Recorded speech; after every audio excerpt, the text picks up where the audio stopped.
Okay, first the solution to 14. So for 14, this is what was given to you. They gave you that WX is a diameter.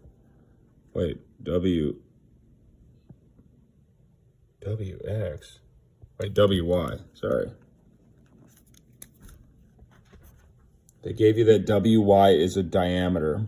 And so if WY is a diameter, that implies something, but I don't know if I'll need that yet, but let's see.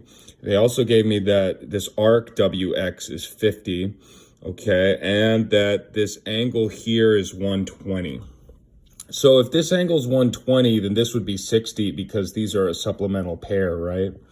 And if I need to find WZ here, this is WZ here. Well, it would help if I knew what YZ was, because if this is a diameter, then the total arc here equals 180, right? Which means that if WZY, if this arc equals 180, it's also true that this arc equals WZ, that arc, plus ZY, right? And so I need to try and figure out what YZ is, or ZY. Let me change this for you. I need to figure out what ZY is first, because that's the type of information I have. You see, this angle here is a chord angle, and they gave me this arc, and to find a chord angle is just 1/2 the sum of the two arcs that it forms. And so I know that this is 50. I know that this angle is 60. So 60 equals 1/2 WZ is 50 plus ZY. And so I can figure out what ZY is. I just need to do some algebra, multiply both sides by 2. I get 120. Those cancel. Subtract 50 from that, and I get 70. So this arc, ZY, is 70. And so since the sum of them both is 180, I got WZ plus ZY. Well, let's see. ZY equals 70, so I plug that in.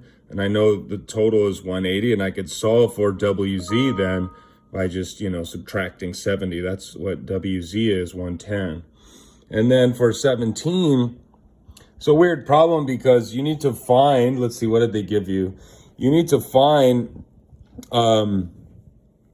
the probability that a point will land on one of these arcs. So basically, if you choose a point at random, well, what's the probability? Let's consider something easy first, okay?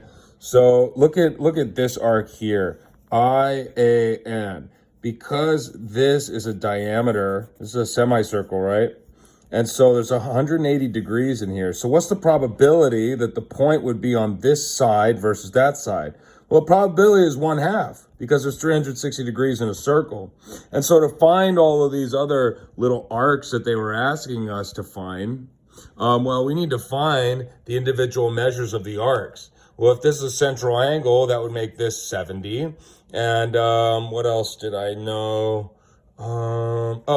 If this angle here is an inscribed angle, then this intercepted arc would be twice that value. So this would be 100, right? And let's see, what else? Where did I go from there? Well, if that's 100 and this total is 180, then this little guy is 80. Okay, and I already got that was 70. Then I need to figure out, well, what's this arc here? Well, notice I have this being 80, right? And this is a chord angle, which means chord angle times 1/2 the sum of ID plus 100, since I found that. Here's my formula. I can find ID. ID is 60. Well, if that's 60 and that's 70, and here, since this is a diameter, this whole total arc here is 180. Well, the difference between these two guys and 180 is 50. And so I found all of the intervals, right? And so you just need to figure out, well, let's look at IAN. IAN, it's 180. So what's the probability? 180 out of 360, which is 1/2. Probability is 1/2. What about AN? AN is 100. And so since AN is 100, that's 100 over 360. That reduces to 5 over 18. That's the probability that the point would be in AN there.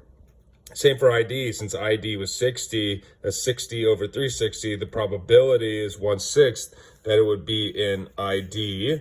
And then the last one, IE, is 110.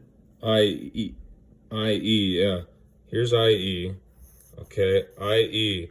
Add these two together, it's 110. So the probability that the point would be in that arc, 110 over 360, which reduces to 11 over 36. Lastly, 21B. So 21B, you have this circle here, right? And you have to find the value of y. And so y is this angle here. And so what do you know? Well, you know that this is 40.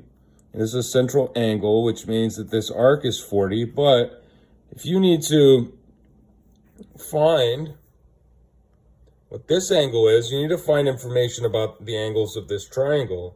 And so what I did was I drew a line that passed through the center. And when it passes through the center, what it does is it divides these two angles here into divides this one angle, which is 40, into two congruent angles, 20 and 20. So if this little wedge here is 20, or if this little wedge is 20, right? If this is 20, then these are a supplemental pair. Add them together, they should equal 180, which means this angle is 160. So here, I took this triangle, I drew it here, all right? If this is 160, now the question is, well, what is this little angle here? Well, notice, this angle is what type of angle? It's an inscribed angle. And the measure of an inscribed angle is half the measure of the intercepted arc. Well, the arc's 40, so this angle is 20. And again, this line that I drew, it divided this into two congruent angles. So if the total is 20, that little piece there is 10. And so 10 plus what? Plus 160 equals 180. Well, 10 plus 10, right, would equal 180. Sum of the interior angles of a triangle sum to 180. So that means that y is 10.